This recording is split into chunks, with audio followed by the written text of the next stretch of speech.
श्री गुरुं दीनतारिणं परमानंद माधवं श्री चैतन्य ईश्वरम। हरे कृष्णा। तो आज के श्रीमद् भागवत कक्षा में आप सबका स्वागत है। तो हम लोग आज अध्ययन करेंगे ग्रंथराज श्रीमद् भागवतम स्कंद 1 और अध्याय 16 श्लोक संख्या 33। तो स्कंद 1 खोलते हैं, अध्याय 16 खोलते हैं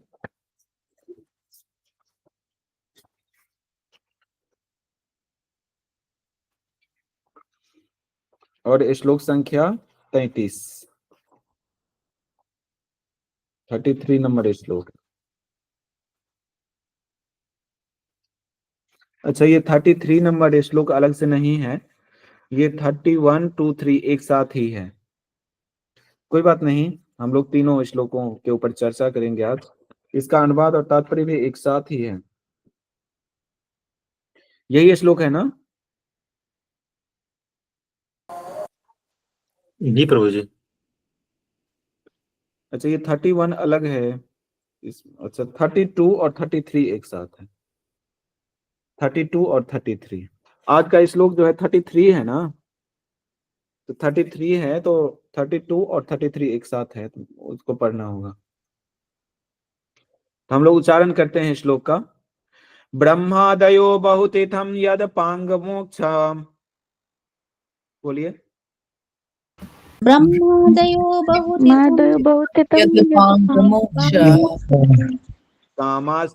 कामास्तपः समचरन् भगवत् प्रपन्ना।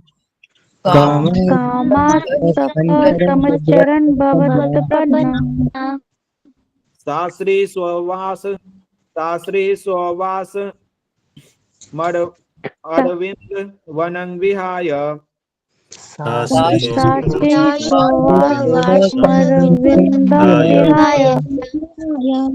यत्पाद सौभगमलं भजते अनुरक्ता।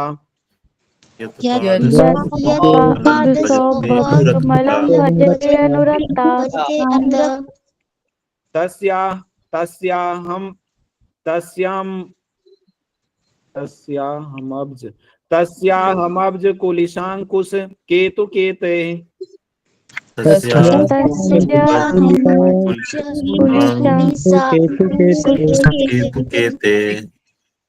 श्रीमत्पदैर्भगवतः समलंकृतांगी।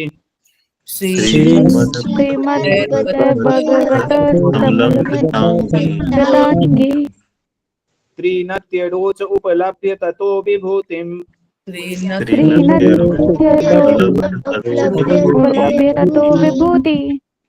लोकान् स्वमां व्यसृज दूतस्मयतिं तदन्ते।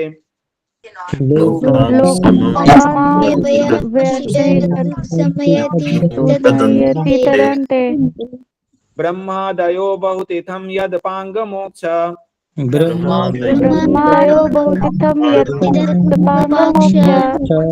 कामास्तपः समचरन् भगवत् प्रपन्ना।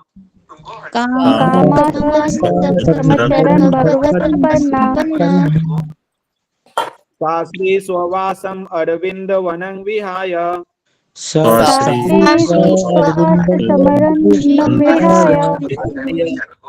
यत्पाद सौभगमलं भजते अनुरक्ता।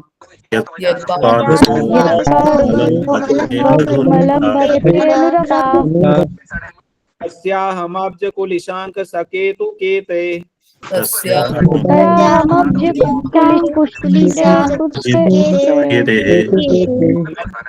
भगवतः समलंकृतांगी।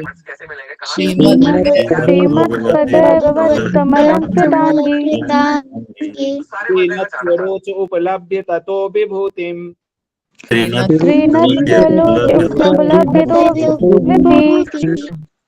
लोकान् स्वमां व्यसृज दूतस्मयतिं तदन्ते।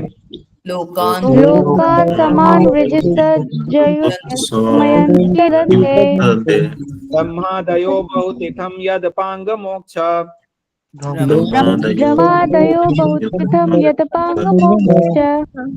कामास्तपः समचरन् भगवत् प्रपन्ना।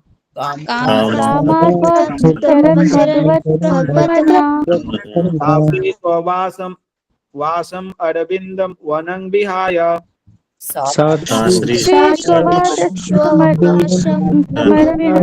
विहाय यत्पाद सौभगमलं भजते अनुरक्ता सौभगमलं भजते अनुरक्ता तस्याहमब्ज कुलिशांकुशकेतुकेते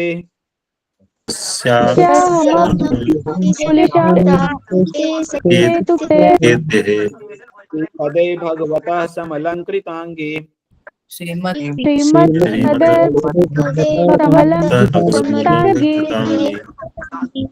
रोच उपलभ्य ततो विभूतिम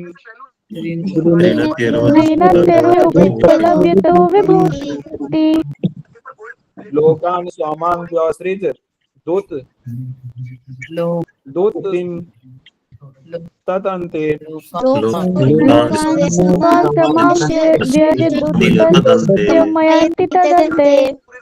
आप लोग में इसको उच्चारण करना चाहते हैं। 2 श्लोक है, थोड़ा लंबा है, तो एक लोग उच्चारण करिए, इसके बाद हम लोग शब्दार्थ अनुवाद और तात्पर्य को समझेंगे।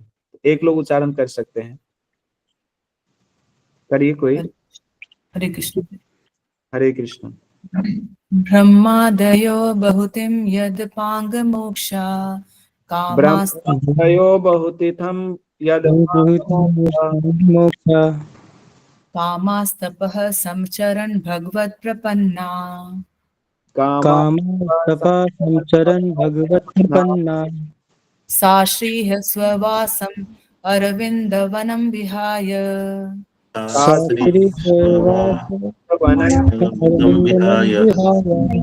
यत्पादसौभगमलं भजते अनुरक्ता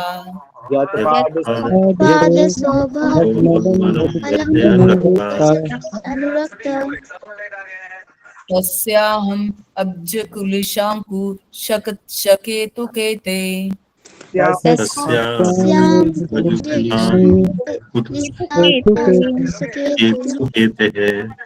श्रीमत्पदेर्भगवतः सम अलंकृतांगी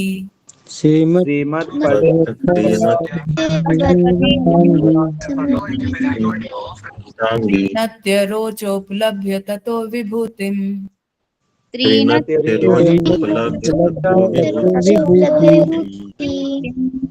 लोकान् समां व्यसृज दुत्तस्मयतिं तदन्ते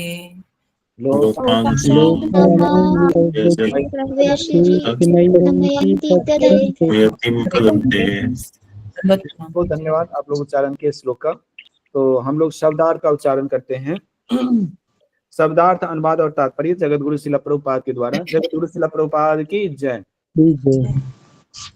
ब्रह्म आदयः ब्रह्म जैसे देवता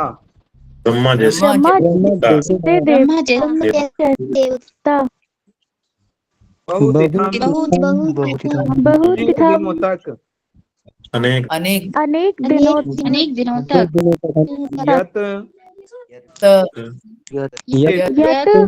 लक्ष्मी देवी का अपांग मोक्ष कृपा कटाक्ष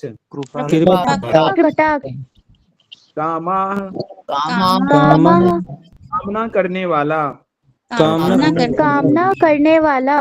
तपः तपस्या समचरण संपन्न करते हुए भगवत श्री भगवान की प्रपन्ना शरणागत वे लक्ष्मी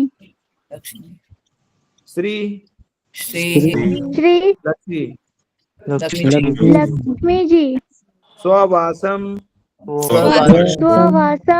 हमको अपने धाम को अरविंद वनम कमलों के वन को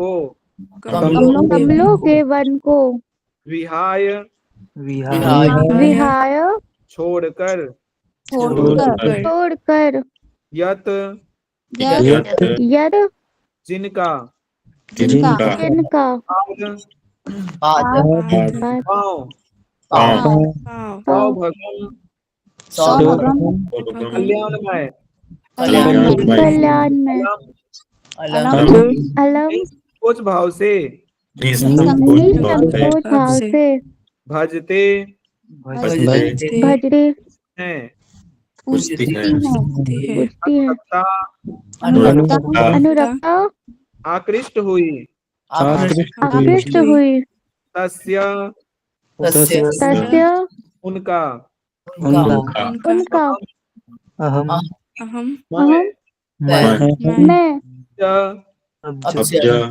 कमल पुष्प कमल पुष्प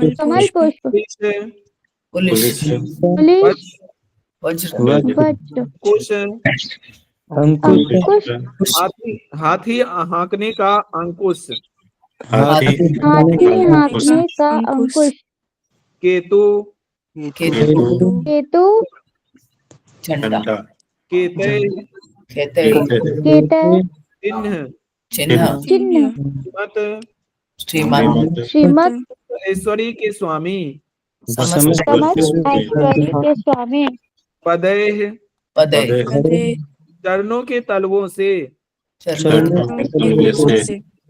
भगवतः भगवत श्री भगवान का श्री भगवान समलंकृत अंगी समल इस तरह से सज्जित देह वाले इस तरह से सच्चित देह वाले त्रीन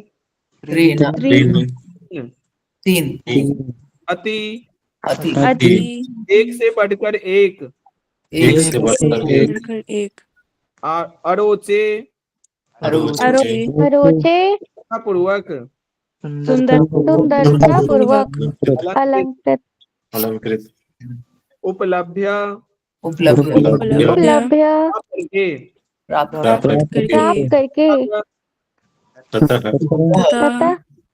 तत्पश्चात तत्पश्चात विभूतिम विभूति विशिष्ट शक्तियों को विशिष्ट विशिष्ट शक्तियों को लोकान लोकान लोगों को स उन्होंने उन्होंने माम माम मुझको व्यसृजत व्यसृजत त्याग दिया त्याग दिया उत्मयतिम गर्व का अनुभव करते हुए करते हुए तत् अंते अंते में। अंत में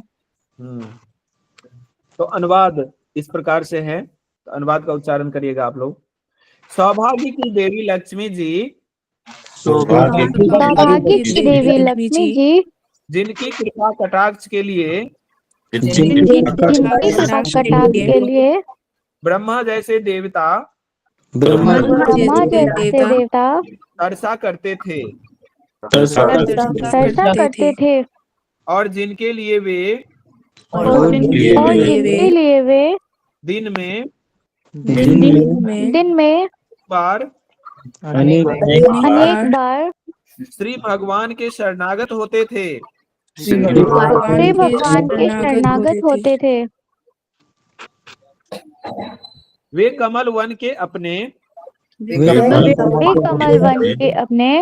निवास स्थान को त्याग कर भी श्री भगवान के चरण कमलों की सेवा में संलग्न हुई थी मुझे वे विशिष्ट शक्तियाँ प्राप्त हुई थी जिनसे मैं श्री भगवान के चरण कमलों के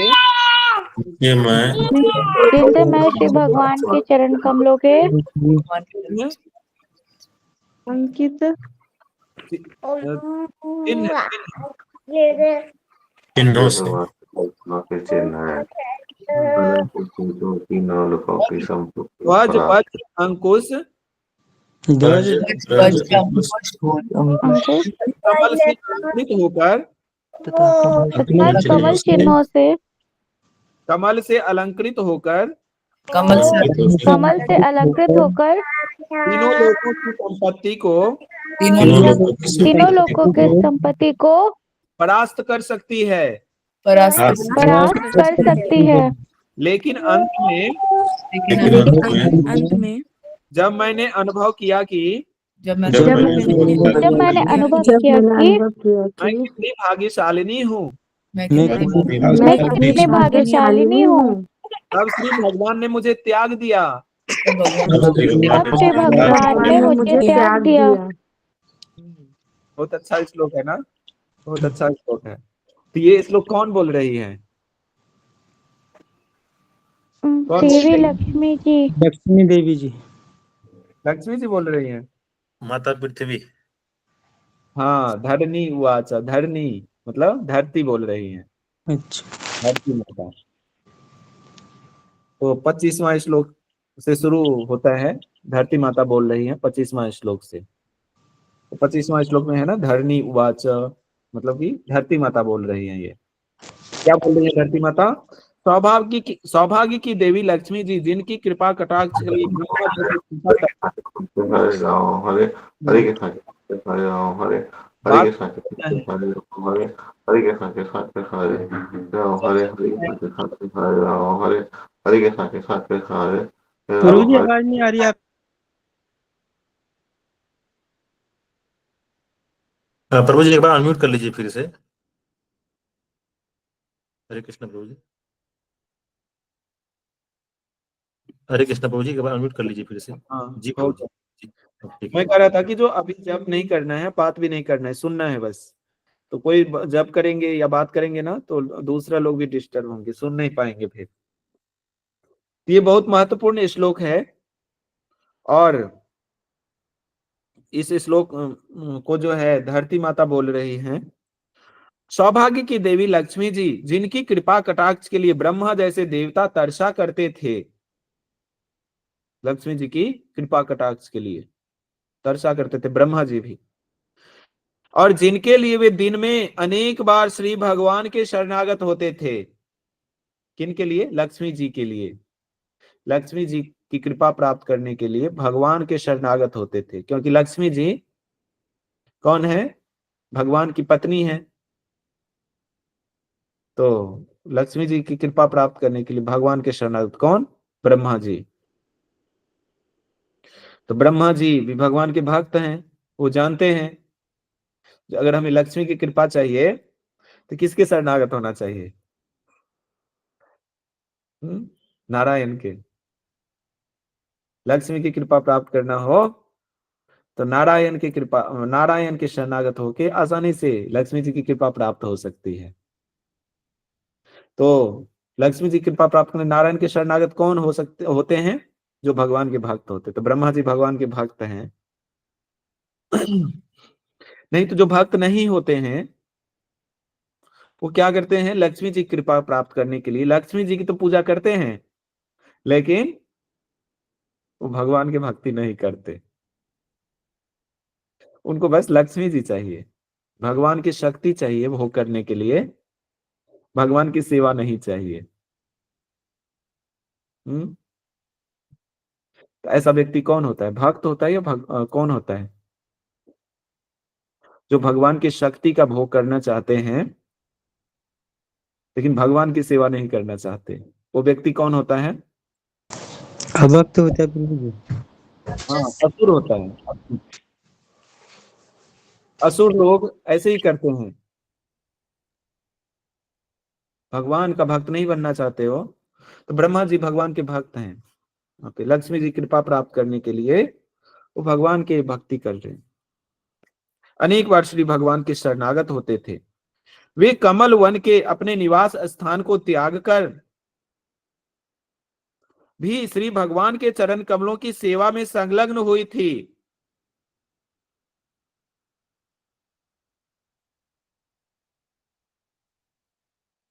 तो लक्ष्मी जी जो हैं कमल वन के अपने निवास स्थान को त्याग कर श्री भगवान के चरण कमलों की सेवा में संलग्न हुई थी। मतलब कि हमेशा संलग्न रहती हैं। लक्ष्मी जी किसकी सेवा करती हैं? नारायण की। नारायण की चरण कमल दबाती रहती है ना सेव। तो लक्ष्मी जी भगवान की सेविका हैं। उस लक्ष्मी जी की कृपा प्राप्त करना हो किसी को तो भगवान का सेवक बनके आसानी से कृपा प्राप्त किया जा सकता है लक्ष्मी की। मुझे वे विशिष्ट शक्तियां प्राप्त हुई थी जिनसे मैं श्री भगवान के चरण कमलों के चिन्ह ध्वज वज्र अंकुश तथा कमल से अलंकृत होकर तीनों लोकों की संपत्ति को परास्त कर सकती थी। तो भगवान के चरण कमल के क्या क्या चिन्ह होते हैं? तो भगवान के चरण कमल में ये सब चिन्ह होते हैं। ध्वजा का चिन्ह होते हैं, वज्र के चिन्ह होते हैं, अंकुश के चिन्ह होते हैं और कमल पुष्प के भी चिन्ह होते हैं। तो धरती माता कह रही हैं मुझे वे विशिष्ट शक्तियां प्राप्त हुई थी, विशेष शक्ति प्राप्त हुई थी। कौन सी शक्ति? जिनसे मैं श्री भगवान के चरण कमलों के चिन्ह ध्वज वज्र अंकुश तथा कमल से अलंकृत होकर तीनों लोकों की संपत्ति को परास्त कर सकती थी। लेकिन अंत में जब मैंने अनुभव किया कि मैं कितनी भाग्यशालिनी हूं, तब श्री भगवान ने मुझे त्याग दिया भगवान ने।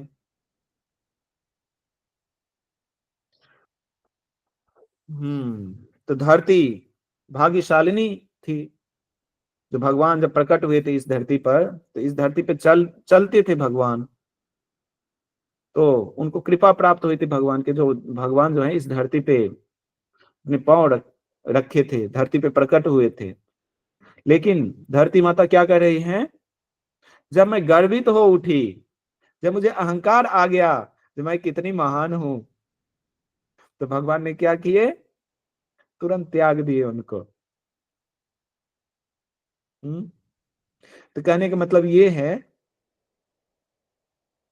जो हमें अगर लक्ष्मी चाहिए, धन चाहिए या कुछ भी चाहिए, तो हमें किसका सेवक बनना है?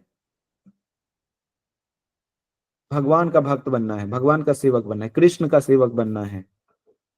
और कृष्ण का सेवक हम बनते हैं तो कृष्ण के कृपा से जो कुछ भी हमें मिल रहा है,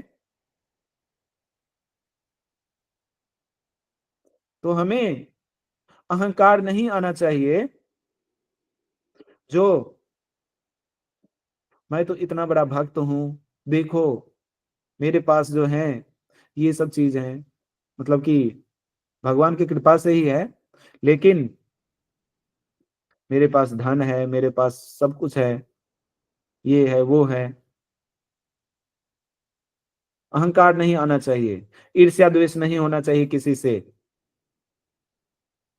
अगर अहंकार आएगा तो मैं कितना बड़ा भक्त हूं, मेरे पास भगवान की कृपा से ये है, तो भगवान को क्या है? अहंकार पसंद नहीं है। भगवान फिर क्या करते हैं? भगवान के सेवक बन के, भगवान का सेवक बने हम। सेवक कब बना जा सकता है भगवान का? जब हम अपने आप को समझेंगे जो मैं आत्मा हूं, भगवान का अंश हूं और भगवान का सेवक हूं। तो मेरा एकमात्र कार्य क्या है? भगवान का सेवक बनना, भगवान की सेवा करना। भगवान के सेवक बन के भगवान की कृपा प्राप्त हुई, अहंकार आ गया, अब तो मैं क्या बन गया? अब तो मैं भी भगवान बन गया। तो भगवान को ये अहंकार जो है पसंद नहीं है। फिर भगवान क्या करते हैं? उसको छीन लेते हैं, उस व्यक्ति से छीन लेते हैं, फिर से जैसे कि तैसे बना देते हैं। तो कहने का मतलब है कि हमें भगवान का भक्त तो बनना है, और भगवान की कृपा, भक्त बनेंगे हम तो भगवान की कृपा भी होगी।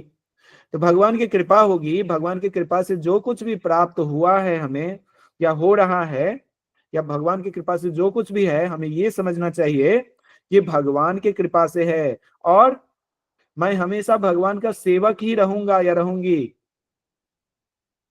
और जो कुछ भी हमें प्राप्त हुआ है भगवान से या भगवान ने दिए हैं हमें, वो भगवान की सेवा के लिए है। मैं हमेशा भगवान के सेवक ही रहूंगी या रहूंगा। यहाँ पे धरती माता कह रही हैं जो मैंने अनुभव किया कि मैं कितनी भाग्यशालिनी हूं, मेरे जैसा और कोई नहीं है। अहंकार आ गया ना, बल्कि दूसरे को नीच समझने लगी। तब श्री भगवान ने मुझे त्याग दिया। अब भगवान ने त्याग दिया तो मेरा कोई महत्व तो नहीं रह गया। अब मेरा कोई महत्व तो नहीं रह गया तो अब कोई पूछ नहीं रहा है ना? अब कोई पूछेगा नहीं। तो कोई किसी भी व्यक्ति का महत्व कब तक होता है? जब तक कि उसका संबंध जो महान पुरुष है भगवान के साथ होता है। महत्व, कोई भी व्यक्ति महान कैसे बन सकता है? कोई व्यक्ति महान कैसे होता है? कोई बहुत बड़ा विद्वान है, ऐसे व्यक्ति को महान बोला जाता है। कोई बहुत बड़ा बहुत धनी व्यक्ति है तो उसको महान बोला जाता है। किसी के पास बहुत ज्ञान है, किसी के पास बहुत धन है, किसी के कोई बहुत ज्यादा सुंदर है, कोई बहुत ज्यादा बैरागी है, कोई बहुत ज्यादा बलशाली है।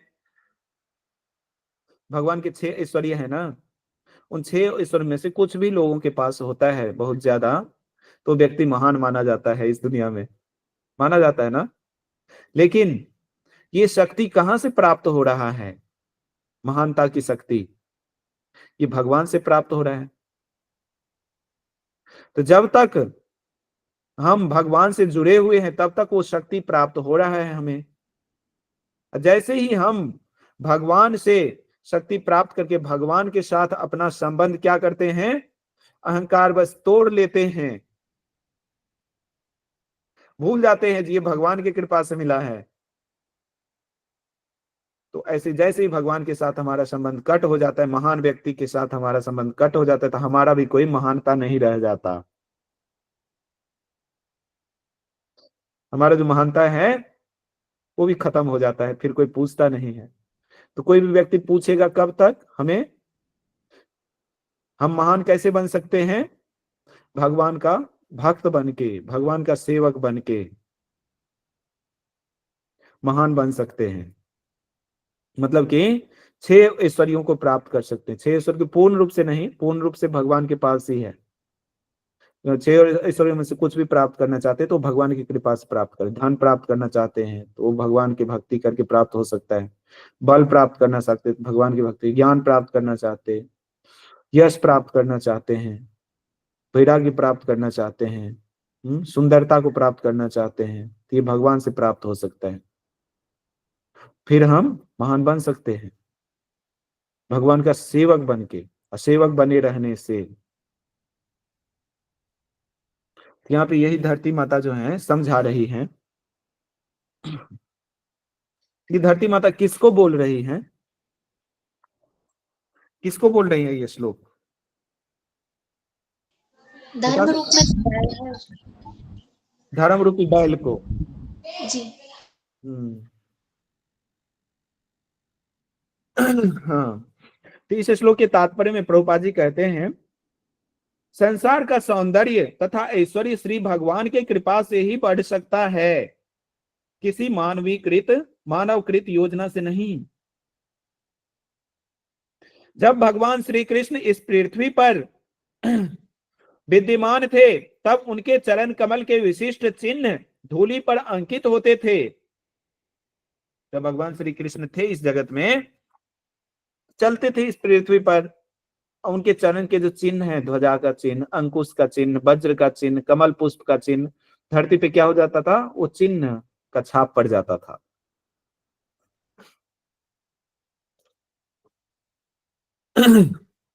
जिस विशेष कृपा के कारण संपूर्ण पृथ्वी यथासंभव भरी पूरी रहती थी। पृथ्वी भरी पूरी रहती थी भगवान की कृपा से। भरी पूरी का मतलब धरती, हमें जो कुछ भी चाहिए, लोगों को जो कुछ भी चाहिए धरती माता देती थी, दे पाती थी। किनके कृपा से? भगवान की कृपा से। दूसरे शब्दों में नदियां, समुद्र, वन, पर्वत तथा खाने जो मनुष्यों तथा पशुओं की आवश्यकताओं को पूरा करने वाली हैं, अपने अपने कर्तव्यों को भली भांति पूरा कर रही थी। जब तक भगवान थे इस पृथ्वी पर, तो मनुष्य की जो आवश्यकताएं हैं उसको कौन कौन पूरा कर रही थी? धरती माता, नदियां, समुद्र, वन, पर्वत और खाने, ये सब पूर्ति कर रही थी भरपूर मात्रा में, जितना चाहिए उतना। अपने अपने कर्तव्यों को भली भांति पूरा कर रही थी। अतः पृथ्वी की समृद्धि ब्रह्मांड के तीनों लोकों के अन्य सभी ग्रहों की समृद्धि से बढ़कर थी। ब्रह्मांड के जो तीनों लोक हैं, सबसे ज्यादा समृद्धि थी, सबसे ज्यादा धनी थे। कौन? इस पृथ्वी लोक के लोग। क्यों? क्योंकि उस समय भगवान प्रकट रूप में थे इस पृथ्वी पर, इसलिए भगवान की कृपा से। अतः पृथ्वी की समृद्धि ब्रह्मांड के तीनों लोकों के अन्य सभी ग्रहों की समृद्धि से बढ़कर थी। अतः मनुष्य को चाहिए कि वह पृथ्वी पर श्री भगवान से सदैव कृपा बनाए रखने की याचना करे, जिससे हमें उनकी अहेतुकी कृपा प्राप्त हो और हमें जीवन की समस्त सुविधाएं प्राप्त हो। यह क्या बता रहे हैं? तो मनुष्य को चाहिए कि वह पृथ्वी पर श्री भगवान से सदैव कृपा बनाए की रखना याचना रखे करे। हमें भगवान से याचना करना चाहिए। याचना का मतलब प्रार्थना करना चाहिए, जो पृथ्वी पर जो है हमेशा प्रकट रहे, जिससे कि पृथ्वी माता क्या करें? हमारी सभी आवश्यकताओं की पूर्ति करते रहें, उनकी अहेतु की कृपा प्राप्त हो और हमें जीवन की समस्त सुविधाएं प्राप्त हो, जिससे हम सुखी रहें। कोई यह प्रश्न कर सकता है कि जब पृथ्वी पर अपना कार्य पूर्ण हो जाने पर श्री भगवान पृथ्वी छोड़कर अपने धाम चले जाते हैं, तो फिर हम उन्हें किस प्रकार रोक सकते हैं? भगवान आए थे, अपना कार्य करके चले गए, तो हम फिर भगवान को हम बुलाएंगे तब आएंगे क्या भगवान? ऐसा होगा? भगवान चले गए, अब बुलाएंगे तो फिर से आएंगे? भगवान को तो जब आना तभी आएंगे, हम कैसे बुला सकते फिर धरती पर? तो यही प्रश्न है यहाँ पर। तो इसका उत्तर यह होगा कि श्री भगवान को रोकने की कोई आवश्यकता नहीं होती। भगवान को रोकने की जरूरत नहीं है, भगवान अपना कार्य करेंगे और अप्रकट हो जाएंगे। तो जरूरी क्या है फिर? तो श्री भगवान सर्वव्यापी होने के कारण हमारे बीच उपस्थित हो सकते हैं, यदि हम उन्हें चाहते हैं। यदि हम श्रवण, कीर्तन, स्मरण इत्यादि द्वारा उनकी भक्ति में अनुरक्त रहें, लगे रहें, तो वे सदैव हमारे साथ रह सकते हैं, क्योंकि वे सर्वव्यापी हैं, सभी जगह हैं। तो भगवान की कुछ विशेष योजना थी, जिसके कारण कि वो प्रकट हुए, और जब योजना को पूरा कर लिए तो अप्रकट हो गए भगवान। तो हम सबका कर्तव्य क्या होना चाहिए? जो भगवान की कृपाएं बनाए रखने के लिए हमें उन भगवान की भक्ति सेवा में लगे रहना चाहिए, मतलब कि श्रवण कीर्तन में लगना चाहिए। जब हम भगवान की भक्ति सेवा में लगे रहेंगे, श्रवण कीर्तन करने में लगे रहेंगे, तो क्या होगा? भगवान हमेशा जो है हमारे साथ रह सकते हैं प्रकट रूप में। तो भगवान को प्रकट करने का एकमात्र उपाय यही है। क्या? जब हम भगवान की भक्ति सेवा में लगे रहें तो भगवान भी हमेशा प्रकट रहेंगे, फिर धरती माता भी सब कुछ देंगी जो आवश्यकताएं हैं हमारी, फिर हम सुखी बन सकते हैं। ऐसा नहीं जो भगवान थे तो हम सुखी थे, अब भगवान चले गए तो कैसे सुखी होंगे? कैसे क्या सुखी होंगे? भगवान जो संदेश दे गए उसका पालन करेंगे तो भगवान हमेशा रहेंगे। तो भगवान का संदेश कहाँ है? श्रीमद् भगवद गीता, श्रीमद् भागवतम में। तो भगवान की सेवा कैसे कर सकते हैं हम? भगवान के सेवक कैसे बन सकते हैं? तो भगवान के जो प्रतिनिधि गुरु हैं, भगवान के भक्त हैं, उनका सेवक बन के। तो गुरु की सेवा दो प्रकार से की जा सकती है। कैसे? एक वपु सेवा करके, गुरु की वपु सेवा, वपु मतलब शरीर की सेवा करके, और दूसरा गुरु के वाणी की सेवा करके। वाणी, एक वपु सेवा होता है, दूसरा वाणी सेवा, तो वाणी सेवा करके। तो जब हम गुरु की शरण ग्रहण करते हैं तो गुरु क्या करते हैं, गुरु जब तक प्रकट रूप में है तो हम वपु सेवा भी कर सकते हैं। मान लो कि गुरु अप्रकट हो गए, शरीर छोड़ दिए, तो अब कोई ये नहीं कर सकता मैं गुरु की सेवा कैसे करूं। हाँ, गुरु की सेवा हमेशा कर सकते हैं हम। कैसे? गुरु के जो उपदेश हैं उसका पालन करके। इसी तरह से भगवान भी किसी विशेष उद्देश्य से यहां प्रकट हुए थे इस धरती पर। जब प्रकट रूप में थे तो भगवान की सेवा करते थे प्रकट रूप में सब लोग। अब भगवान अप्रकट हो गए तो कोई ये नहीं कर सकता कि भगवान की सेवा कैसे किया जाए। तो भगवान ने अपना संदेश छोड़ के गए हैं, तो भगवान के संदेश का जब हम पालन करते हैं, इसको अपने जीवन में ग्रहण करते हैं, तो इससे हम भगवान को प्रसन्न कर सकते हैं, उनसे इससे सेवा कर सकते हैं भगवान की। भगवान जैसा बताए हैं, भगवान जो संदेश दिए उसके अनुसार भगवान की सेवा करके, है कि नहीं? हाँ, तो भगवान ने क्या उपदेश दिए? भगवत गीता में है सब कुछ, तो इसलिए उसको पढ़ना पड़ेगा। पढ़ेंगे तभी समझेंगे, नहीं तो ऐसे अनुमान लगाते रहेंगे भगवान ने ये उपदेश दिए वो उपदेश दिए, तो हो सकता है वो गलत भी हो। है? हमें अनुमान नहीं लगाना है, अनुमान प्रमाण नहीं। हम लोग किस प्रमाण को मानते हैं? शब्द प्रमाण को। शब्द प्रमाण क्या है? गीता भागवत का संदेश, भगवान का संदेश। तो इसलिए हमें गीता भागवत को समझना चाहिए। तो भगवान अप्रकट हो गए तो कोई दिक्कत नहीं, वो तो भगवान तो जो करना था करके चले गए। लेकिन भगवान को अगर हम हमेशा चाहते हैं जो हमारे साथ रहें, उनकी सेवा हम करें हमेशा, तो इसके लिए क्या करना होगा? तो प्रभुपाद जी बता रहे हैं, यदि हम श्रवण कीर्तन स्मरण इत्यादि द्वारा, इत्यादि का मतलब भक्ति की जो 9 विधि हैं उसका पालन करते हैं, श्रवण कीर्तन स्मरण बंदन पाद सेवन अर्चनम सख्यम आत्मनिवेदनम, भक्ति की जो 9 विधि है उसका पालन करते हैं, उससे भगवान की सेवा करते हैं, तो भगवान हमेशा हमारे साथ रह सकते हैं। फिर हम भगवान हमारी जो आवश्यकताएं हैं उसको पूरा करेंगे, हम सुखी बन सकेंगे फिर। क्योंकि भगवान सभी जगह हैं, सभी जगह हैं, सभी जगह हैं, तो हम क्यों नहीं देख पा रहे? क्योंकि हमारा मन श्रवण कीर्तन में नहीं लग रहा है, भगवान की सेवा में नहीं लग रहा है। इसलिए तो करें इसका, इस श्रवण कीर्तन करें, हम लोग भगवान का स्मरण करें, भगवान से प्रार्थना करें, वंदनम मतलब प्रार्थना करें भगवान से, अर्चनम मतलब पूजा करें भगवान के, दास्यम मतलब कि भगवान के दास बने, सेवक बने, सख्यम मतलब सखा बने भगवान के, शुभचिंतक, आत्मनिवेदन मतलब कि अपने आप को समर्पित कर दें पूरी तरह से भगवान को, तो भगवान हमेशा हमारे साथ रह सकते हैं, क्योंकि भगवान सभी जगह हैं। तो संसार की कोई ऐसी वस्तु नहीं है जिससे श्री भगवान जुड़े हुए न हो। इस भौतिक जगत के भी कोई भी ऐसा वस्तु नहीं है जो भगवान से संबंधित नहीं है, सब कुछ भगवान से संबंधित है। भगवान ने भगवद गीता में बताया ना, मेरे 2 शक्ति है, क्या?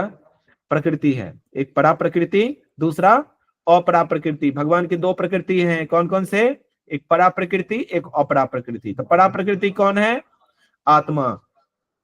और अपरा प्रकृति क्या है? भौतिक प्रकृति।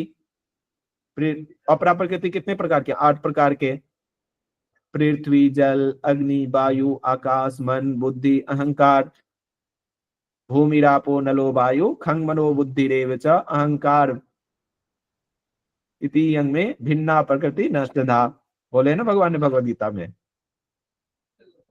तो भगवान के ये 8 भौतिक प्रकृति हैं, और आत्मा भी भगवान की प्रकृति है। तो आत्मा भगवान के कौन सी प्रकृति है? परा प्रकृति, आध्यात्मिक प्रकृति।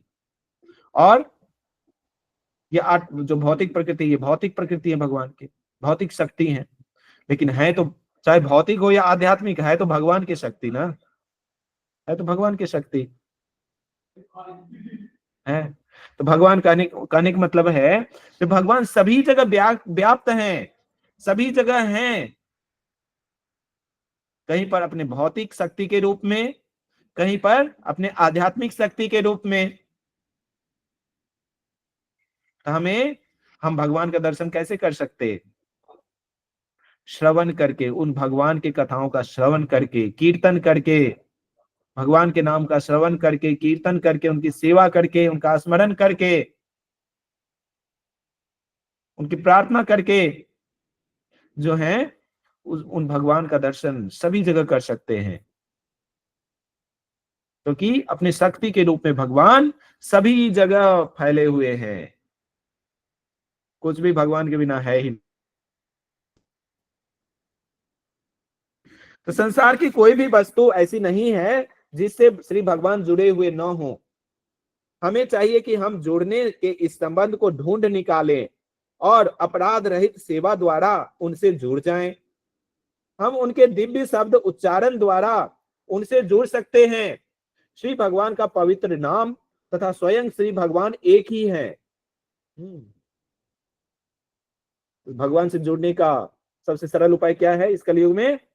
भगवान के पवित्र नाम का कीर्तन करना और श्रवण करना। भगवान के नाम का कीर्तन करते, भगवान के नाम और भगवान में कोई अंतर नहीं है इस कलयुग में। तो भगवान के नाम का कीर्तन करते हैं, जब करते हैं, उसको सुनते हैं ध्यान पूर्वक, इसका मतलब भगवान के साथ हमारा संबंध बन रहा है, कनेक्शन बन रहा है। और जो कोई निरपराध भाव से, अपराध मतलब कि अपराध से बचते हुए श्री भगवान के पवित्र नाम का कीर्तन करता है, उसे तुरंत अनुभूति होती है कि श्री भगवान उसके समक्ष उपस्थित हैं। अपराध से बचते हुए 10 नाम अपराध हैं। इन अपराधों से बचते हुए जब हम भगवान के नाम का उच्चारण करते हैं, कीर्तन करते हैं, जब करते हैं ध्यान पूर्वक, तो हम उसी नाम में भगवान का दर्शन करते हैं, भगवान का दर्शन कर सकते हैं, भगवान के रूप का। जब रेडियो ध्वनि के स्पंदन से हम ध्वनि की आंशिक अनुभूति प्राप्त कर सकते हैं, तो फिर दिव्य ध्वनि को बार बार उच्चारित करके हम निश्चय श्री भगवान की उपस्थिति का अनुभव कर सकते हैं। इस युग में जब प्रत्येक वस्तु कली के कलमश से दूषित है, शास्त्रों का आदेश है तथा भगवान श्री चैतन्य महाप्रभु ने भी यही उपदेश दिया है कि श्री भगवान के पवित्र नाम के कीर्तन से हम तत्काल कलमश से रहित हो सकते हैं। कलमश मतलब दुखों से, इस भौतिक जगत के दुखों से, कलयुग के दुखों से हम छुटकारा प्राप्त कर सकते हैं भगवान के पवित्र नाम का जप कीर्तन करके। चैतन्य महाप्रभु ने बताए हैं ये। और क्रमशः मतलब धीरे धीरे दिव्य पद तक ऊपर उठकर भगवत धाम वापस जा सकते हैं। भगवान का निरपराध रूप से कीर्तन करने वाला भक्त साक्षात श्री भगवान के समान शुभ होता है। और संसार भर में भगवत भक्तों के विचरण करने से संसार के संपूर्ण कष्ट दूर हो सकते हैं। हमें क्या करना है? भगवान के नाम का जप करना है, कीर्तन करना है ध्यान पूर्वक, अपराध से बचते हुए। जो भक्त अपराध से बचते हुए भगवान के नाम का कीर्तन करते हैं, जप करते हैं और संसार भर में क्या करते हैं? विचरण करते हैं, दूसरों को भी शिक्षा देते हैं, प्रचार करते हैं जो आप भी भगवान के नाम का कीर्तन करो। तो इससे क्या होगा? संसार के जो सारे कष्ट हैं, संपूर्ण कष्ट क्या हो सकते हैं? दूर हो सकते हैं। कहने का मतलब है कि हमें खुद भी करना है श्रवण कीर्तन, स्मरण, भक्ति करना है और फिर इसका प्रचार भी करना है। दोनों चीज जरूरी है। कोई खुद ही करेगा, केवल खुद कैसे करेगा? किसी ने प्रचार किया है तब ना। अपने आप पता चला जो हमें कीर्तन करना चाहिए, अपराध से बचते नहीं।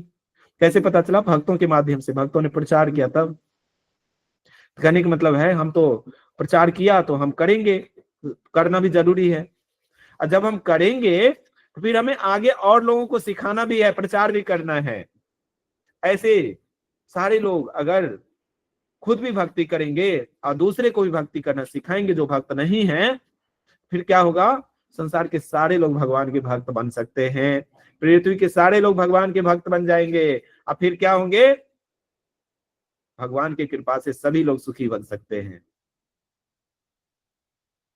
भगवान को सब लोग दर्शन कर सकता है सर्वत्र। तो फिर भगवान जिस समय थे इस पृथ्वी पर, धरती माता कह रही हैं, तो भगवान के चरण चिन्ह जब अंकित होते थे इस धरती पे, तो धरती माता क्या कर रही है, मैं भाग्यशालिनी थी।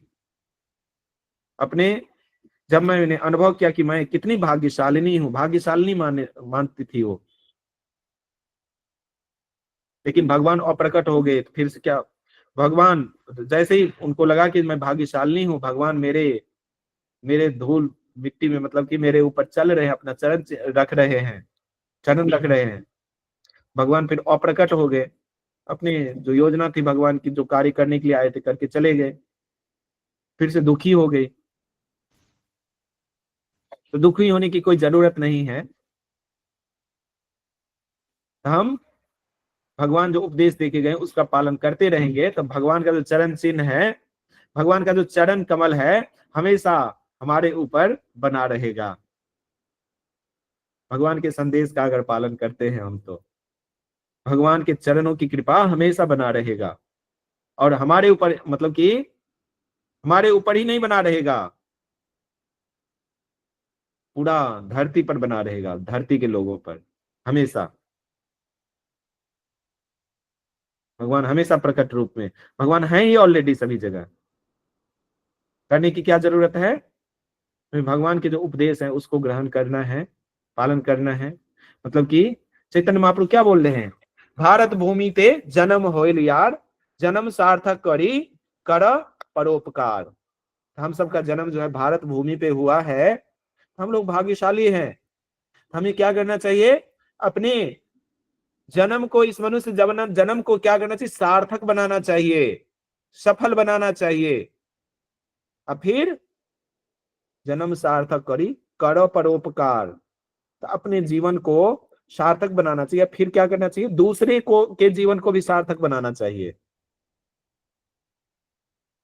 तो पहले खुद का, फिर दूसरे का भी।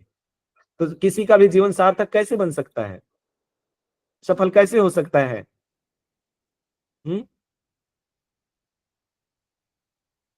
कोई बहुत स्कूल कॉलेज में पढ़ाई कर लिया तो उसका जीवन सफल हो गया क्या? कोई बहुत पैसे कमा लिया तो उसका जीवन सफल हो गया क्या? कोई जो बहुत बॉडी बिल्डर बन गया, तो शक्तिशाली बन गया, तो क्या सफल हो गया उसका जीवन? किसी के बहुत नाम हो गया इस भौतिक जगत में, तो उसका जीवन क्या सफल हो गया? नहीं। सफलता का ये सब जो है वो नहीं है, सफलता का ये सब चिन्ह नहीं है। तो सब असली सफलता किसमें है, जिसके लिए हमें मनुष्य जीवन मिला है। मतलब कि मनुष्य जीवन किस लिए मिला है, ये जो जन्म मृत्यु के चक्र में फंसे हुए हैं हम लोग, इससे जब निकलेंगे हम, तो हमारा जीवन, ये मनुष्य जीवन सफल बन सकेगा। ये भौतिक जगत में जब तक रहेंगे, तब तक जो है, जब तक जन्म मृत्यु के चक्र में फंसे रहेंगे इस भौतिक जगत में, तब तक हम दुखी ही रहेंगे। तो सफल बनने का मतलब क्या है, जो सुखालय में, या सुखों का घर, भगवान का धाम और शाश्वतम हमेशा के लिए, जब हम उसको प्राप्त कर लेते हैं, तो ये है मनुष्य जीवन की सफलता। तो उस घर को कैसे प्राप्त कर सकते हैं, जो भगवान का धाम है, उस घर को कैसे प्राप्त कर सकते हैं, जो हमेशा के लिए है और हमें सुख देने वाला है। उसको केवल भगवान का भक्त बन के, भगवान का सेवक बन के प्राप्त किया जा सकता है। तो जब हम भक्ति करेंगे, खुद भी भक्ति करेंगे, दूसरे को भी भक्ति करना सिखाएंगे, प्रचार करेंगे, मतलब कि, तो फिर क्या होगा, हम भी सुखी बन सकते हैं हमेशा के लिए, और सभी लोग सुखी बन सकते हैं इस पृथ्वी के लोग। फिर धरती माता की तरह हम दुखी नहीं होंगे। जो भगवान जब तक थे तो सुखी थे, भगवान अप्रकट हो गए, अब वो अपने आप को क्या समझ रही हैं? भगवान जब तक थे तो वो, फिर उनके अंदर अहंकार आ गया। अब भगवान ने क्या किए? भगवान जब अप्रकट हो गए तो दुखी हो रही हैं फिर। दुखी। तो हम दुख, हमारे जीवन में जो दुख आता है किस कारण आता है? क्योंकि हम भगवान के भक्त नहीं है, इसलिए दुखी होते हैं। तो जो अगर भगवान के भक्त अगर हम बन जाएं तो दुख आएगा ही नहीं जीवन में। दुखी हम महसूस करेंगे ही नहीं, दुख महसूस कर ही नहीं सकते। दुखी क्यों होते हैं? कभी सोचे हैं दुखी क्यों होते हैं हम? दुखी इसलिए होते हैं क्योंकि जब हमारा इंद्रिय तृप्ति नहीं होता है जहां पे, तो हम दुखी महसूस करते हैं। ये नहीं सोचते हैं कि इंद्रिय तृप्ति तो दुख का ही कारण है कि नहीं? दुख का कारण यही है ना, हम जो चाहते हैं वो नहीं होता है तो हम दुखी हो जाते हैं,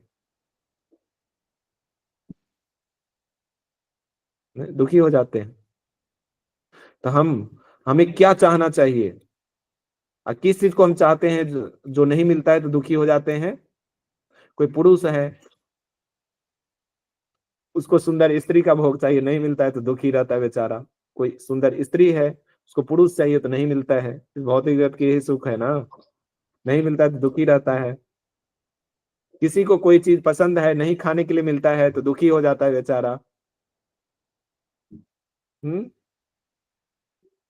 कहने का मतलब है जो भौतिक विषय वस्तु जिसको प्राप्त करके वो सुखी होना चाहता है, जो कि टेम्पोररी है, वो नहीं मिलता है तो दुखी होता रहता है, दुखी होता रहता है। इसी यही दुख का कारण है, इंद्रिय तृप्ति ही दुख का कारण है। तो कहने का मतलब है जो हम इस इंद्रिय तृप्ति को क्यों ना छोड़ दें, अगर हम चाहते ही हैं। प्रभुपाद जी के परसों का कोट्स था एक, अगर हम सुंदर स्त्री पुरुष का संग ही करना चाहते हैं तो भगवान के धाम में जो है इस धरती से कई ज्यादा सुंदर स्त्री पुरुष है, कई ज्यादा गुना अधिक सुंदर स्त्री पुरुष है। तो वहां पे जाके हम इस धरती से भी अधिक सुंदर स्त्री पुरुष का संग कर सकते हैं। तो वहां पे चला जाए भगवान के धाम।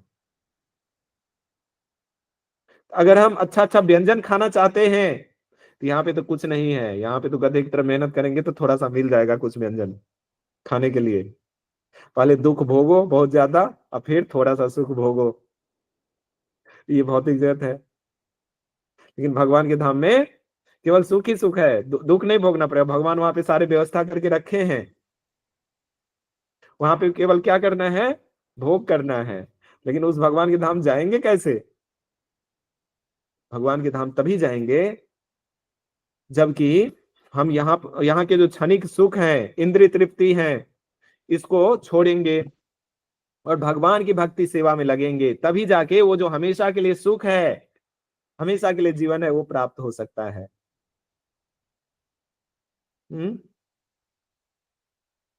वो प्राप्त हो सकता है। तो उसको प्राप्त करने के लिए प्रयास करना है। तो उसको कैसे प्राप्त कर सकते हैं? केवल भगवान की भक्ति सेवा करके, श्रवण कीर्तन करके, श्रवण कीर्तन करके। किसका कीर्तन करके? भगवान के कथा का, भगवान के नाम रूप गुण लीलाओं का श्रवण कीर्तन करके, स्मरण करके। तो आगे बता रहे हैं, तो भगवान का निरपराध रूप से कीर्तन करने वाला भक्त साक्षात श्री भगवान के समान शुभ होता है और संसार भर में भगवत भक्तों के विचरण करने से संसार के संपूर्ण कष्ट दूर हो सकते हैं। विचरण करने का मतलब क्या हुआ? प्रचार करना। भक्त लोग क्या करते हैं? प्रचार करते हैं विचरण करके संसार भर में। सन्यासी लोग होते हैं ना, जाते हैं प्रचार करने के लिए, अलग अलग देश में जाते हैं ना, भक्त लोग जाते रहते हैं प्रचार करने, कथा करने के लिए, कीर्तन करने के लिए, भगवद गीता बांटने के लिए। क्यों जाते हैं? जिससे सभी लोग भक्त बने, और सभी लोग भक्त बनेंगे तो क्या होगा? संसार के संपूर्ण कष्ट दूर हो सकते हैं। तो मात्र श्री भगवान के पवित्र नाम के कीर्तन के प्रचार प्रसार द्वारा ही हम कलयुग के दुष्प्रभावों से बच सकते हैं। एकमात्र उपाय यही है। कलयुग के जो दुख हैं, दुष्प्रभाव हैं, इससे बचने का एकमात्र उपाय यही है। हम क्या करें? अपने जीवन को पहले सार्थक करें और फिर परोपकार करें, दूसरे के जीवन को भी सार्थक बनाएं, प्रचार करें। तो फिर हम भगवान की उपस्थिति सभी जगह महसूस कर सकते हैं, उसी तरह जिस समय कि भगवान यहाँ पे प्रकट रूप में थे और सभी लोग महसूस करते थे, धरती माता भी महसूस करते थे, उसी तरह आज भी हम महसूस कर सकते हैं उस समय में जैसे लोग करते थे महसूस। ठीक है, तो समय कितना हो गया? 7:59, मतलब 1 घंटा तो हो ही गया है। तो यहीं पे विराम देता हूं मैं। बहुत अच्छा श्लोक है, मतलब शिक्षा लेने वाला, जो हम सबको क्या करना चाहिए। चैतन्य महाप्रभु बोले ना, भारत भूमि ते जन्म हो लिया, जन्म सार्थक करी करो परोपकार। तो अपने जीवन को सार्थक करना चाहिए, हमें भगवान की भक्ति सेवा में लगाना चाहिए, श्रवण कीर्तन में, और फिर प्रचार भी करना चाहिए। ठीक है, ये पे विराम देता हूँ। आप लोगों के पास कोई प्रश्न है तो पूछ सकते हैं। Hare Krishna, thank you very much प्रभु जी, इतना सुंदर हम लोग को बताने के लिए। आप बहुत धन्यवाद प्रभु जी। ओके, बस कोई प्रश्न है तो आप प्रभु से पूछ सकते हैं। तो जैसे आपने बताया यहाँ पर कि जैसे कि हम भगवान की भक्ति सेवा करेंगे, भगवान का लीलाओं का श्रवण करेंगे, भगवान का नाम जप करेंगे, तो सभी लोग सुखी हो पाएंगे। तो प्रभु जी मतलब कि यहाँ पे मुझे लग रहा है कि सभी लोग करेंगे तो भी सुख हो पाएंगे ना, केवल मान लीजिए हम लोग कुछ लोग करेंगे तो क्या सब लोग सुख हो पाएंगे उससे? सुखी होने का मतलब ये है, जब हम भगवान के धाम जा सकते हैं। इस भौतिक जगत में जब तक रहेंगे तो दुख रहेगा। जी प्रभु जी। ठीक है, तो जो करेगा भक्ति वो जाएगा भगवान के धाम। ठीक है, मान लो कि जो सारे लोग नहीं भी किए, एक लोग ही भगवान की भक्ति किया, तो एक जो भक्ति करेगा वो सुखी बन जाएगा, मतलब भगवान के धाम चला जाएगा। ठीक है ना? सारे लोग अगर पृथ्वी के करने लगे तो सारे लोग सुखी बन सकते हैं। जी तो ये है इसका मतलब, सारे लोग जा सकते हैं भगवान के धाम। लेकिन भगवान के भक्तों का उद्देश्य क्या होता है? केवल खुद का भगवान के धाम जाना नहीं, वो चाहता है सारे लोग जाएं भगवान के धाम, इसलिए खुद भी भक्ति करता है और प्रचार भी करता है कि नहीं? प्रचार भी करता है जो सारे लोग जाएं। भगवान भगवद गीता में बोले ना, जो मेरे इस संदेश का प्रचार करता है वो सबसे बड़ा भक्त है मेरा। मतलब खुद तो आना चाहता है मेरे पास, लेकिन दूसरे को भी चाहता है वो मेरे पास आए, मेरा भक्त बने। ठीक है ना? तो ये तो जी भौतिक प्रभु जी। जगत भगवान ने बनाए ही है दुखों के लिए, लेकिन लोग लोग सोचता है भगवान से अलग होकर सुखी हुआ जा सकता है, लेकिन भगवान से अलग होकर सुखी नहीं। ये क्या है? भ्रम है, माया है। तो भगवान कहे तो तुम चाहते हो कि मेरे से अलग होके मेरी सेवा छोड़ के सुखी होना चाहते हो, ट्राई कर लो एक बार। तो भगवान बनाए इसलिए, भगवान संदेश भी छोड़ गए, सिखाए भी ये भौतिक जगत है, ये दुखों का घर है, भगवान ने बताए, फिर भी लोग नहीं समझ रहे। तो कोई बात नहीं, वो तो लोगों की अपनी स्वतंत्रता है। फिर दुख भोग रहा है तो फिर भगवान इसके जिम्मेदार नहीं है। तो दुख का हमारे जीवन में जो दुख आता है उसका जिम्मेदार कौन है फिर? भगवान नहीं, उसके जिम्मेदार हम खुद ही हैं। दुख दुख आ रहा है तो अपने कारण आ रहा है, समझ गए ना? तो प्रभुपाद जी की कोट्स भी बताया ना, जो परसों की कोट्स था प्रभुपाद जी के। जी प्रभु जी। तो अगर हम सुंदर स्त्री पुरुष का संग ही करना चाहते हैं, इस भौतिक जगत में कोई सुंदरता नहीं है। भगवान के धाम चला जाए, वहां पे कई गुना ज्यादा सुंदर स्त्री पुरुष हैं।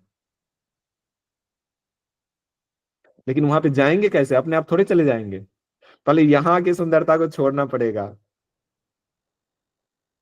यहाँ की जो इंद्रिय तृप्ति है उसको छोड़ के भगवान का सेवक बनना होगा, तब जाके वहां पे जा पाएंगे। मतलब कि श्रवण कीर्तन करना होगा। ठीक है? जी थैंक यू प्रभु जी। दीक्षा माता जी अपना प्रश्न पूछ सकते हैं। हरे कृष्णा प्रभु जी, दंडवत प्रणाम। फर्स्ट ऑफ ऑल प्रभु जी, thank you for this wonderful session. प्रभु जी, मेरा एक क्वेश्चन था कि जैसे कि आपने कहा कि अगर हमारी इच्छा होगी भगवान के पास जाने की, है ना, भगवान को पाने की, है ना, तो भगवान हमेशा हमारे हमारे साथ रहेंगे, है ना। लेकिन प्रभु जी, दिक्कत यही है कि है ना, हमारी सारी भौतिक इच्छाएं होती है ना, तभी दुनिया की सबसे नीच से नीच इच्छा तक भी हो जाएगी, लेकिन ये इच्छा कभी भी नहीं होगी कि हम भगवान की सेवा करें, भगवान के पास रहें। तो प्रभु जी, ये इच्छा कैसे डेवलप करें? हालाँकि हमें पता है कि भगवान की सेवा में ही सुख है, फिर भी ये इच्छा नहीं हो पाती है, तो कैसे डेवलप करें प्रभु जी? तो इसके लिए श्रवण करें भगवान के कथाओं का। तो जब श्रवण करेंगे भगवान के कथाओं का, भक्तों की कथाओं का, तो भक्तों की कथा, भगवान की कथा कहाँ है? श्रीमद् भागवतम में। तो जब श्रवण करेंगे तो फिर क्या होगा, हमें भगवान के धाम के बारे में पता चलेगा, भगवान के धाम का महत्व पता चलेगा, भगवान का महत्व पता चलेगा, भगवान क्या है, भगवान के भक्त कैसे होते हैं। फिर हम जब ये सब पता चलेगा तो हम सोचेंगे हम जो जीवन जी रहे हैं ये तो जीवन कुछ नहीं है। अभी हम भगवान की भक्ति करने की इच्छा क्यों नहीं हो रही है? इसलिए नहीं हो रही क्योंकि अभी जो हम ये भौतिक सुख भोग रहे हैं इसी को सर्वश्रेष्ठ मान लिए, सर्वश्रेष्ठ मान लिए और भक्ति नहीं करना चाहते, जबकि भक्ति सर्वश्रेष्ठ है। तो भक्ति को सर्वश्रेष्ठ कैसे समझेंगे हम? जब भगवान और भगवान के भक्तों की कथा सुनेंगे। तो भगवान के भक्तों की कथा कहाँ की है? वो भगवान के धाम की है। वहां के जब वहां की महिमा को सुनेंगे, भगवान की महिमा को सुनेंगे, भक्तों की महिमा को सुनेंगे, तो हमें भी भक्त बनने का मन करेगा, भगवान के पास जाने का मन करेगा। नहीं, मैं तो यहाँ पे कष्ट भोग रही हूँ, मैं सोच रहा था ये सुख है, ये सुख है, लेकिन असली में ये सुख नहीं है, ये तो दुख है।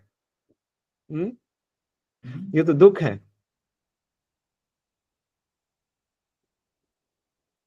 दुख है। तो श्रवण, तो भक्ति की 9 विधि है ना, उसमें सबसे पहला विधि क्या है? श्रवणम। इसीलिए भक्ति कहाँ से शुरू होगी? श्रवणम से।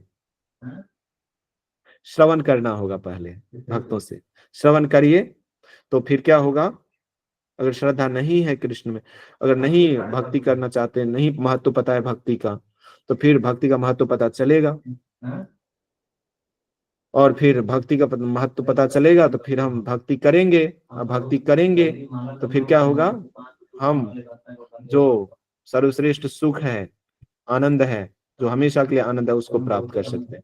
यहाँ पे आनंद नहीं है ना, समझ सकते हैं ना, यहाँ पे आनंद नहीं है, हम बीमार पड़ रहे हैं। कोई पुरुष जो है स्त्री से प्रेम करता है, स्त्री के शरीर से, क्या स्त्री के शरीर क्या है? वो बीमार पड़ती है, उसके मुंह से बदबू आती है, उसको पसीना निकलता है, वो मलमूत्र त्याग करती है। क्या क्या वो सुंदरता का आस्वादन कर रहा है। कोई स्त्री है, पुरुष से प्रेम करता है, तो पुरुष क्या है? भौतिक शरीर है, वो मरने वाला है, बूढ़ा होने वाला है। स्त्री भी बूढ़ी होने वाली है, मरने वाली है। दोनों जो है, स्त्री भी मल त्याग करता है, पुरुष भी मल त्याग करता है, तो क्या प्रेम करेगा उससे? ये अगर ऐसा प्रेम कर रहा है वो, इसी को सर्वश्रेष्ठ मान लिया, तो इसका मतलब क्या है? वो अज्ञानता में है, अज्ञानता में। फिर वो क्या होगा? आज कोई पुरुष जो है एक युवा स्त्री से प्रेम कर रही है, उसको आनंद आ रहा है, वही जब बुढ़ी होगी तो उसको आनंद आएगा नहीं, फिर दुखी होगा तो दूसरी युवा स्त्री मिले मुझे,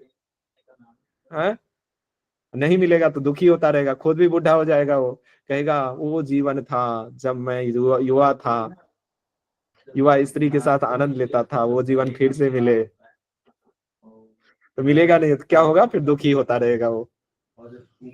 तो आज का जो ये भौतिक सुख है, कल ये दुख का कारण बनता है। तो अगर हम हमेशा युवा रहना चाहते, हमेशा आनंद लेना चाहते युवा का, तो कहाँ पे संभव है? भगवान के धाम जाके ही संभव है।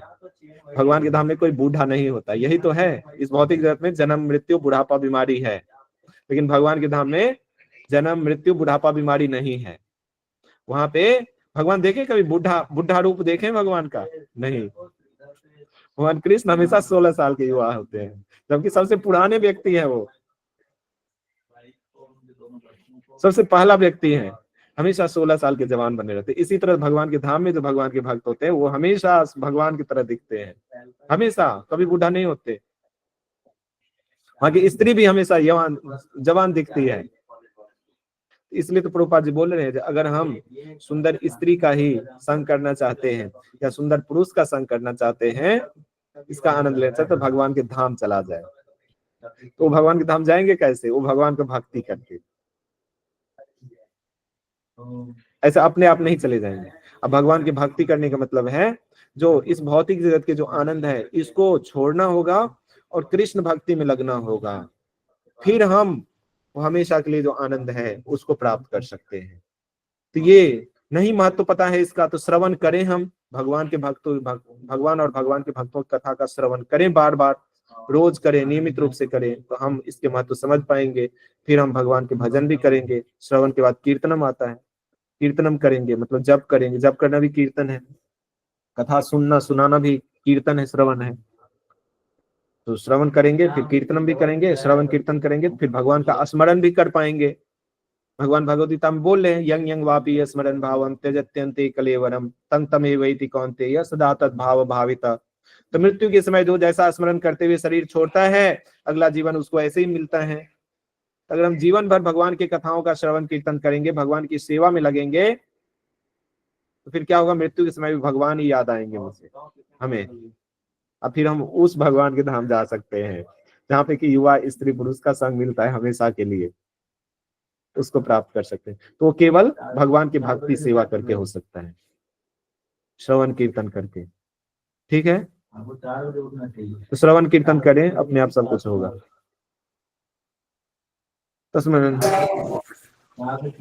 हरे कृष्ण। प्रभु जी आपका समय है, कुछ और पहले से प्रभु जी पूछ सकते हैं प्रश्न। जी। नेक्स्ट हेमलता माता जी का हैंड रेज है, माता जी पूछ सकते हैं। हरे कृष्णा प्रभु जी, दंडवत प्रणाम। हरे कृष्णा। प्रभु जी मुझे ये पूछना था कि प्रभु जी हमारे घर में एक मौत हुई है, तो प्रभु जी एकादशी है, हम कर सकते हैं? हाँ, एकादशी तो करना ही चाहिए और नाम जप भी करना चाहिए। एकादशी, हम लोग जो एकादशी करते हैं, तो एकादशी करने का मतलब ये है जो उस दिन अन्न नहीं खाना है, फल खा सकते हैं। भोग लगाने की बात है तो भोग, जैसे आपके घर के लोग भोग नहीं लगाए तो कोई दूसरा व्यक्ति भोग लगा के आपको दे सकते हैं प्रसाद। ठीक है, कोई दूसरा व्यक्ति दे सकते। जी प्रभु जी। ठीक है, तो एकादशी तो करना ही, भगवान के नाम जप भी करना ही है हमेशा। मृत्यु के समय भी भगवान के नाम जप करना है। ठीक है, बीमार हो तो भी भगवान के नाम जप करना है, प्रसाद ही खाना है। जी प्रभु जी, हरे कृष्ण। तो एकादशी है, एकादशी का मतलब हम लोग एकादशी को अन्न नहीं खाते हैं बस, और भगवान के नाम जप करते हैं अधिक से अधिक। तो वो तो करना ही है किसी भी परिस्थिति में। ठीक है, thank you Prabhu ji. Next Aishwarya माता जी अपना प्रश्न पूछ सकते हैं। प्रभु जी मेरा प्रश्न था कि अभी सब लोग भक्त नहीं बनेंगे ना, क्योंकि कलयुग है, तो फिर कल्कि का अवतार होगा, तो नाश भी भगवान करने वाले हैं, तो शायद सब लोग भक्त नहीं बनेंगे ना, ऐसा मेरा प्रश्न था बहुत टाइम से। लेकिन सब लोग भक्त नहीं बनेंगे तो सब लोग कष्ट में रहेंगे। तो सब लोग कष्ट चाहते हैं क्या? जो नहीं कष्ट चाहते, सुख चाहते हैं, उनको भक्त बनना चाहिए। ओके, ठीक है, जो सुख प्राप्त करना चाहते हैं उसको भक्ति करना चाहिए। जो भगवान के धाम जाना चाहते हैं, सुख प्राप्त करना चाहते हैं, उनको करना चाहिए भक्ति। ठीक है, सब लोग नहीं बन रहे, तो हमें भक्त बनने के लिए, भगवान के प्रिय बनने के लिए प्रचार भी करना चाहिए। चाहे कोई बने ना बने वो मतलब नहीं है, हमें तो भगवान का प्रिय बनना है ना। हाँ हाँ बिल्कुल बिल्कुल। हमें भक्ति करना है और हमें प्रचार भी करना है, प्रयास करना है। बिल्कुल रोजी, थैंक यू सो मच। हरे कृष्णा, दंडवत प्रणाम। हरे कृष्ण। और कुछ? नेक्स्ट अंजलि माता जी का हैंड रेज है, माता जी अपना प्रश्न पूछ सकते हैं। हरे कृष्णा प्रभु जी, दंडवत प्रणाम। हरे कृष्णा। प्रभु जी कल रात मेरा एक प्रश्न था, मैं पूछ नहीं पाई थी, मैं हाँ, पूछूं क्या अभी? पूछ सकते हैं। प्रभु जी, निर्विशेष और परमात्मा में क्या डिफरेंस है? निर्विशेष मतलब निराकार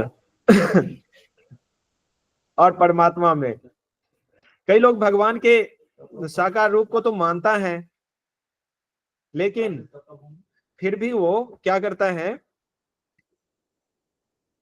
भगवान के साकार रूप की पूजा नहीं करता है, तो परमात्मावादी होते हैं। एक होते निराकारवादी, जो भगवान के रूप को मानता ही नहीं है। समझ गए ना? मतलब प्रभु भगवान जी। निराकार हैं। मतलब भगवान के साकार रूप को मानते लेकिन वो पूजा पाठ नहीं करते उसे हाँ, परमात्मा। पूजा नहीं करते, मानते ही है बस। थैंक यू प्रभु जी। हाँ, हरे कृष्ण धन्यवाद। परमात्मावादी। ऐसा हम लोग भी कर रहे हैं ना, कहते हैं परमात्मा रूप में हृदय में है ना भगवान, देख रहे हैं, लेकिन उन भगवान की भक्ति नहीं कर रहे, सेवा नहीं कर रहे। परमात्मावादी हो गए। निराकारवादी वो हो गए जो भगवान के निराकार, वो कहते भगवान के आकार है ही नहीं कोई भी।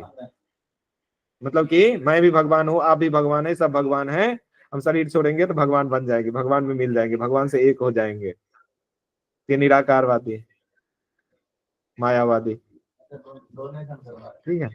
लेकिन जो परमात्मावादी होते, परमात्मा को मानते हैं लेकिन वो भक्त सेवा नहीं करते परमात्मा की।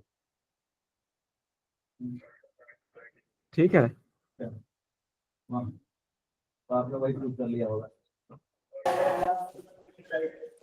और कुछ? Thank you Prabhu ji. I think और कोई प्रश्न नहीं है। अब हम लोग सब मिलकर उसका धन्यवाद करेंगे बाय लॉर्डली चैंटिंग हरे कृष्ण महामंत्र। हरे कृष्ण हरे कृष्ण कृष्ण हरे हरे, हरे राम गुरु श्री प्रभुपाद की जय। ग्रंथ आपकी जय। सुनने के लिए हरे कृष्ण, हरे कृष्ण, हरे कृष्णा। तो आपसे बताया बहुत बहुत धन्यवाद। आप लोग यहाँ पे आते हैं, हम लोग साथ में यहाँ मिल करके मंगल आरती करते हैं, जपा करते हैं और भगवत भजन करते हैं, भगवत से श्रवण करते हैं। तो इस वजह से आप लोग आते रहिए, और भी कोई डिवोटी आपके संपर्क में है तो उनको यहाँ पे आने के लिए इन्वाइट कर सकते हैं। इसी साथ हम लोग आज के विराम देंगे। जगत गुरु श्रील प्रभुपाद की जय। ग्रंथराज श्रीमद् भागवतम की जय। शंभुत गौर भक्त बिंद की जय। निताय निताय गौर ब्रह्मानंदे। हरि हरि बोल। Thank you devotees. Hare Krishna. धन्यवाद।